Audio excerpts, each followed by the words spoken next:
मध्य प्रदेश में नाबालिग युवक युवतियों को ढूंढने के अभियान के तहत इंदौर के बाणगंगा पुलिस द्वारा करीबन 8 से 10 वर्ष पुराने प्रकरणों में नाबालिग युवक युवतियों को दस्तयाब करते हुए उनके परिजनों तक पहुंचाने की सराहनीय कार्य किया जा रहा है। बता दें, नाबालिग युवक युवतियां अन्य लोगों के बहकावे में व अन्य कारणों के चलते कई बार घरों से फरार हो जाते हैं या फिर बड़े शहरों में गुम हो जाते हैं, जिसके चलते कई दिनों तक अपने घर तक नहीं पहुंच पाते। इसी को लेकर मध्य प्रदेश में नाबालिग युवती युवकों को ढूंढने के लिए पुलिस द्वारा अब मैदान संभाल लिया गया है। ऐसी कड़ी में इंदौर के बाणगंगा थाना पुलिस द्वारा करीब 23 युवक युवतियों को ढूंढ निकाला है और उनके परिजनों के सुपुर्द किया गया है। थाना प्रभारी द्वारा बताया गया है कि इनमें से कई ऐसे मामले हैं जो कि सालों से पेंडिंग चले आ रहे थे और दिन में सामने आया है कि ललितपुर, झांसी, सागर सहित मध्य प्रदेश के कई जिलों में रोजगार के उद्देश्य से इंदौर के कई बार माता पिता के साथ बच्चे आते हैं और वह शहर में बच्चे गुम हो जाते हैं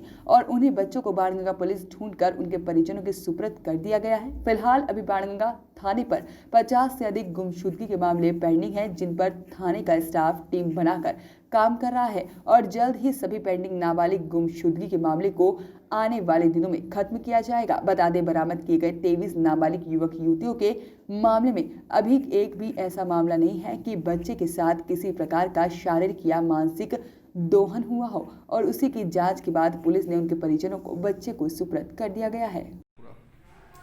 नहीं, ये रेस्क्यू नहीं है। वस्तुतः जिन लड़कियों के अपहरण के केस हमारे यहाँ कायम थे, तो मध्य प्रदेश के पुलिस महानिदेशक महोदय और हमारे एडीजी साहब, हमारे आईजी साहब, इनके निर्देश पे पुलिस ने विभिन्न टीमों का गठन करके इन लड़कियों को खोजने का अभियान चलाया, क्योंकि उनकी रिपोर्ट तो हमारे यहाँ से घूमने की, अपहरण की थी।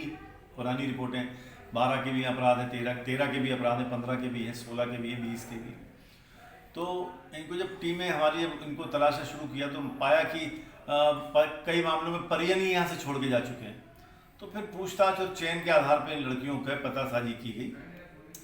तो करीब हमने ऐसे बालक बालिकाओं को 23 बालक बालिकाओं को बरामद किया। उसमें से कुछ मेंटल हॉस्पिटल में, कोई आश्रम से ऐसे भी भागे हुए हैं और बड़े स्पेसिफिक मामले से ललितपुर से भी एक बच्चे को बरामद किया है।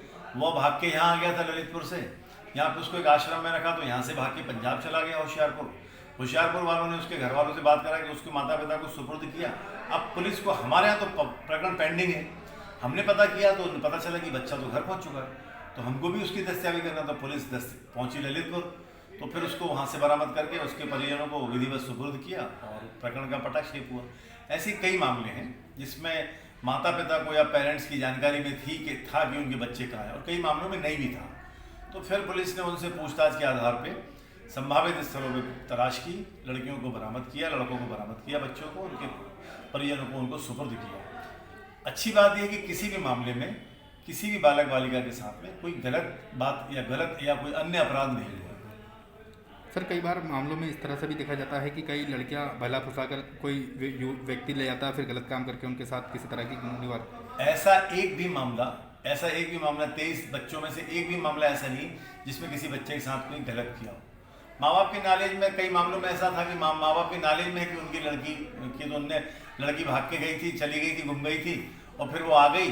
फिर माँ बाप ने यहाँ पर रिपोर्ट करना, बताना भूल गए कि हमारी लड़की आ गई है, और फिर 2-3 साल बाद उसकी शादी कर दी। ऐसा भी हुआ है। तो अपने बच्चों के साथ मिली, हमें कई मामलों में तो ऐसा हुआ कि लड़कियाँ अपने बच्चों के साथ मिली अपने पति के घर। सर, अभी और कितने पेंडिंग मामले ऐसे? अभी मेरे ख्याल से 50-55 मामले और पेंडिंग होना चाहिए। अभी इनको असल में इनमें बड़ी मशक्कत का खेल है। राजस्थान से 2 बरामद की गई हैं, ललितपुर से 2 बरामद किए गए, सागर से, जबलपुर से, महेश्वर से, विदिशा से, उज्जैन से, ऐसा अलग अलग स्थानों में टीमें जा रही हैं और उनकी दस्तयाबी कर रही हैं और उनको विधि सम्मत उनके जो पेरेंट्स हैं उनको सुपुर्द किया जा रहा है। ठीक है, thank you sir. Bureau report, voice of rights.